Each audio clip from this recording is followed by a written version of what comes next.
નમસ્કાર વિદ્યાર્થી મિત્રો, ડેલ્ટા યુટ્યુબ ચેનલમાં આપ સર્વેનું હાર્દિક સ્વાગત છે. આપણે આજુબાજુમાં ઘણા બધા એવા આપને અવાજો સાંભળવા મળતા હોય છે, જેને ધ્વનિ કહે. ધ્વનિ એટલે કે અવાજ. માનવ શરીરમાં જીભ, ફેફસા આ બધા આપણને બોલવામાં ઘણા મદદરૂપ થાય છે. તો એને આપણે સ્વર અને વ્યંજનથી ઓળખવાનો પ્રયત્ન કરીએ. જોઈએ સ્વર અને વ્યંજન. તો પહેલાં સ્વર એટલે શું? તો આપણે સ્વર જે વર્ણનો ઉચ્ચાર કરવામાં બીજા કોઈ વર્ણની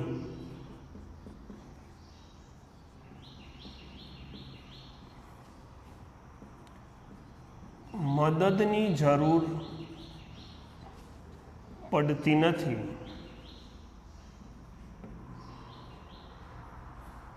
તેને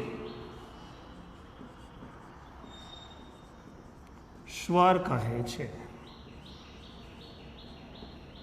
જે વર્ણનો ઉચ્ચાર કરવામાં બીજા કોઈ વર્ણની મદદની જરૂર પડતી નથી, તેને સ્વર કહે છે. દાખલા તરીકે અ, આ, ઈ,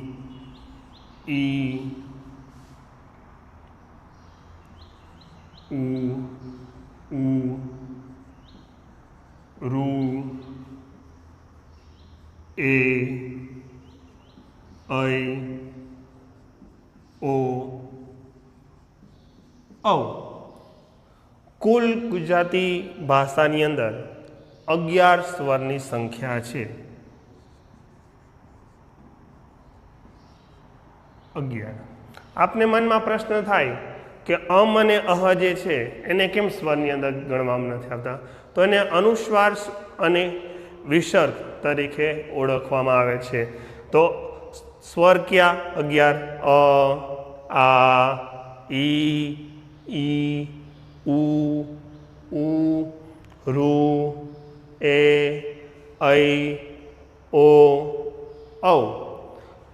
સ્વરની સંખ્યા કુલ 11 છે. હવે આપણે જોઈએ વ્યંજન.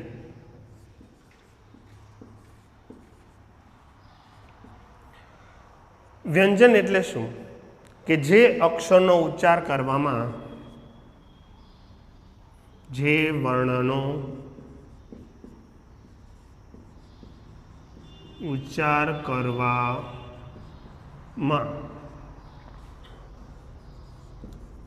બીજા વર્ણની મદદની જરૂર પડે, એટલે કે સ્વરની ફેરવણી કરવામાં આવે, તેને વ્યંજન કહે છે. જો જે વર્ણનો ઉચ્ચાર કરવામાં બીજા વર્ણની મદદ, બીજા વર્ણ એટલે ક્યાં? કે તાકે સ્વરની મેળવણી કરવામાં આવે, તેને વ્યંજન કહે છે. દાખલા તરીકે ક, ખ, ગ, ઘ, ઔ વગેરે. હવે આપણે ઘણા બધા વર્ણમાલામાં જોઈએ છે કે આમ ડગલાની આગળ કંઈક મીંડું હોય, એને અંક કહેવામાં આવે. તો જે વર્ણનો ઉચ્ચાર કરવામાં બીજા વર્ણની જરૂર પડે છે તેને વ્યંજન કહે છે. આ ક, ખ, ગ, ઘ આ બધા વ્યંજનો છે. હવે જોઈએ કે ગુજરાતી વર્ણમાલાની અંદર કુલ 11 સ્વર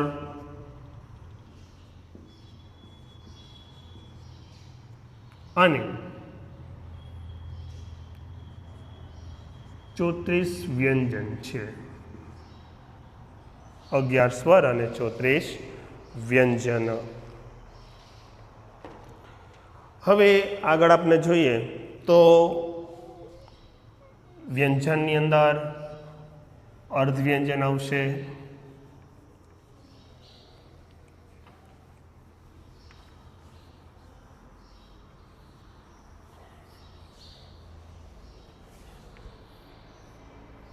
અર્ધવ્યંજન ક્યારેક સ્વરની સાથે ભળ્યા વિના જે વ્યંજન આવે એને આપણે અર્ધવ્યંજન કહીએ છીએ. દાખલા તરીકે જ્યારે આપણે અથાર્થ શબ્દ લખતા હોય, યથાર્થ, તો આ જે ત જે છે એ ખોડો કહેતા કે હલન છે, એ અર્ધવ્યંજન છે. પછી આપણે જોઈએ કે જોડાક્ષર અને સંયુક્તાક્ષરો પણ આવતા હોય છે. તો કેટલીક વાર 2 કે 3 વ્યંજનો સ્વરની મેળવણી વિના એક સાથે જ્યારે બોલાય છે એને સંયુક્તાક્ષર કે જોડાક્ષરો કહે છે. એની અંદર ક્ષત્રિય, જ્ઞાતિનો જ્ઞ અને આવે છે 3. તો આ બધા કેવા છે? તો આ બધા સંયુક્તાક્ષર જોડાક્ષરો છે. તો આ ક્ષત્રિયનો ક્ષ જે છે એ ક પ્લસ ફાડી પ્લસ અ બરાબર ક્ષત્રિયનો ક્ષ કહેવાય. જ્ઞ જે છે એ જ્ઞની અંદર જ પ્લસ અને અન કહેવાય પ્લસ અ બરાબર જ્ઞાતિનો જ્ઞ બને.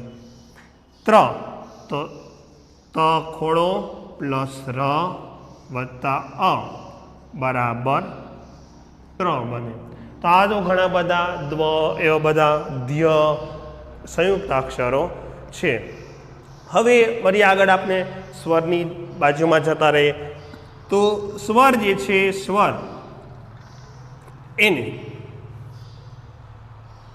એના મુખ્ય 2 પ્રકાર પડે છે, હસ્વ સ્વર અને દીર્ઘ સ્વર. તો હસ્વ સ્વર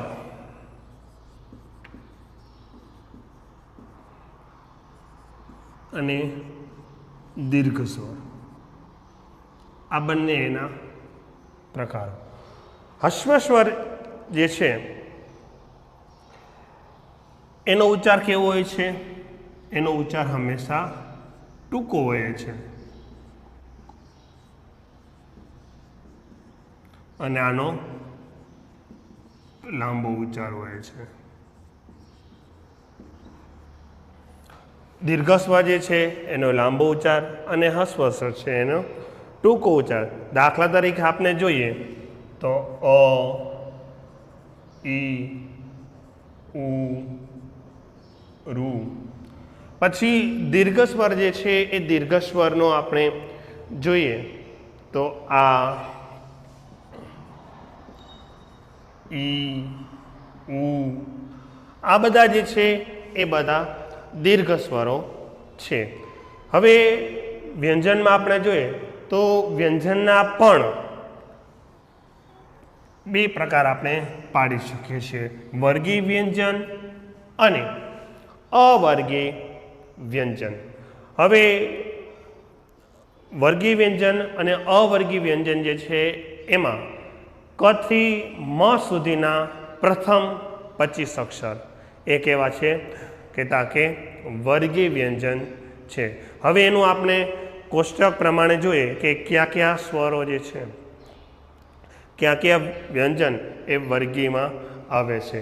તો આપણે કોષ્ટક બનાવીએ તો પહેલાં આવે છે વર્ગ જોઈએ, વર્ગ. પછી આવે છે એનો પ્રકાર,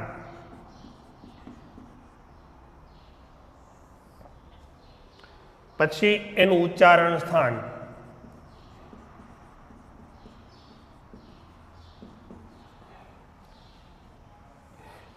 અને ત્રીજું આવે છે એમાં કયા વ્યંજનોનો સમાવેશ થાય છે.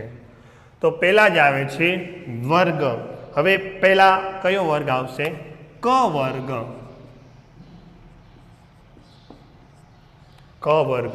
હવે આ જે ક વર્ગ જે છે ક વર્ગને શું કહેવામાં આવે છે? તો એનો પ્રકાર છે કંઠ્ય. કંઠ્ય એનું ઉચ્ચારણ સ્થાન શું છે કે ગળામાંથી બોલી શકીએ. કંઠ એટલે કે આપનું જે ગળું છે તે એ ગળામાંથી બોલીએ. હવે એમાં કયા અક્ષરોનો સમાવેશ થાય છે? તો એમાં આવશે ક, ખ, ગ, ઘ અને અંગ. ક, ખ, ગ, ઘ અને અંગ આ બધા કેવા છે? હલંત કહેતા કે ખોડા છે. હવે બીજો વર્ગ આવે છે ચ વર્ગ. એને આપણે કહીએ છીએ તાલવ્ય. તાલવ્ય આપની જે જીભ જે છે એ જીભ તાળવાને અડે.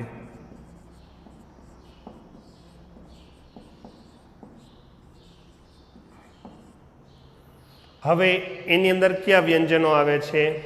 તો ચ, છ, ઝ, ઝ અને અન. ચ, છ, જ, ઝ અને અન. ત્રીજો વર્ગ આવે છે ટ વર્ગ. ટ વર્ગ જે છે ટ વર્ગની અંદર મૂર્ધન્ય. મૂર્ધન્ય, મૂર્ધ એટલે કે દાંત. આપનું જે દાંત જે છે દાંતના મૂળમાં આપની જે જીભ જે છે એ અડે છે.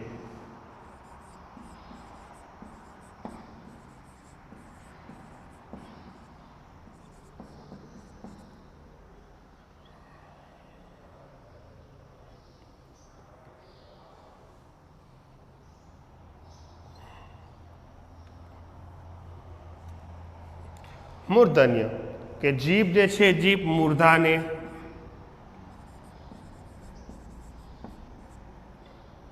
એટલે કે દાંતના મૂળને આપને અડે છે.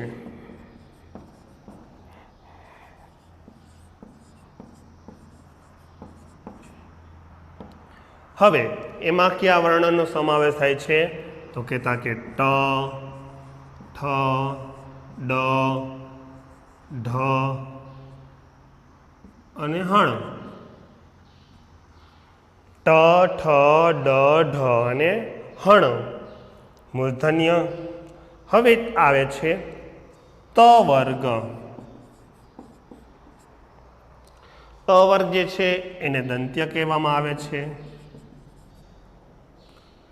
અને જીભ જે છે જીભ દાંતને અડે.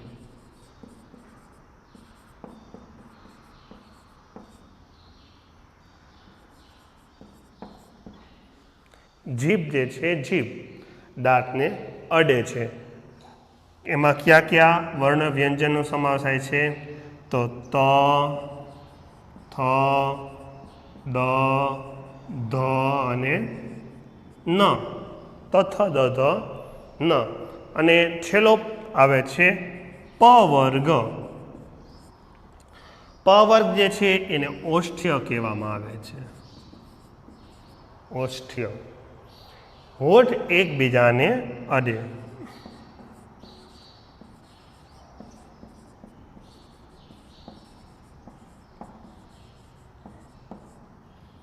હોઠ એકબીજાને અડે. એમાં કયા વ્યંજન આવે છે?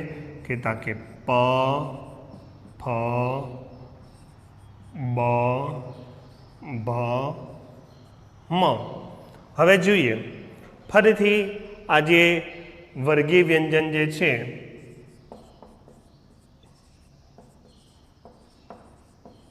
ને સમજીએ. તો ક થી મ સુધીના જે પ્રથમ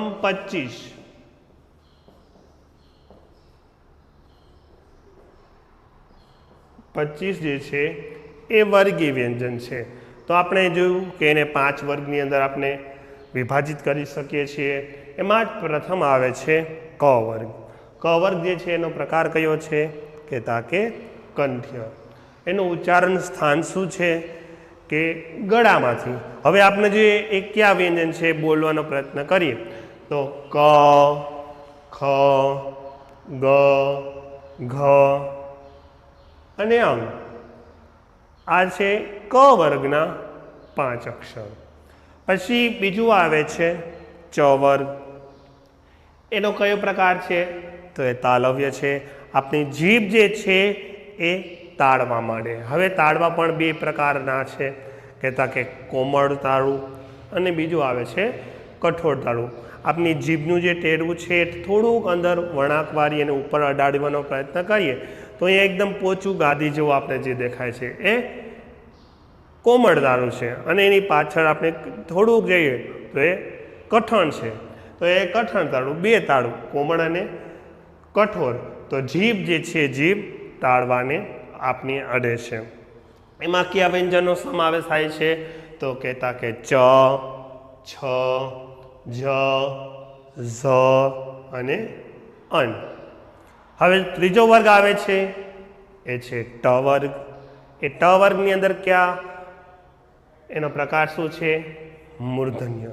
મૂર્ધન્યનો અર્થ કે આપણી જે જીભ જે છે એ દાંતનું જે મૂળ એટલે કે પેઢા અને જે પેઢા જે છે એને અડે તો એમાં કયા વર્ણનો સમાવેશ થાય છે કે તાકે ટ, ઠ, ડ, ઢ અને હણ। એનો ચોથો વર્ગ કયો આવે છે ત વર્ગ। હવે ત વર્ગ જો શું પ્રકાર કયો છે કે તાકે દંત્ય। દંત્ય એટલે કે આપણું જીભ જે છે જીભનું જે ટેરવું જે છે એ દાંતને સ્પર્શ કરે છે। જીભ દાંતને અડે એટલે કે સ્પર્શ કરે છે। એ કયા વ્યંજન જે છે કે તાકે ત, થ, દ, ધ અને ન। અને વર્ગીય વ્યંજનનો છેલ્લો ને કહેતા 5મો કયો આવે છે પ વર્ગ। પ વર્ગ જે છે કયો છે ઓષ્ઠ્ય। ઓષ્ઠ્ય એટલે કે હોઠ। હોઠ એકાબીજાને અડકે છે। એ કયા વ્યંજન છે કે તાકે પ, ફ, બ, ભ અને મ। આમાં આખા ક થી મ સુધીના પ્રથમ 25 અક્ષરો જે છે એ બધા કેવા છે કે તાકે વર્ગીય વ્યંજનો છે। હવે બીજા જે બાકીના વ્યંજનો જે છે એ બધા કયામાં સમાવેશ કરવામાં આવે છે તો એ બધાને અવર્ગીયની અંદર સમાવેશ કરવામાં આવે છે। તો એ કયા છે તો એને પણ આપણે કોષ્ટક દ્વારા સમજીએ।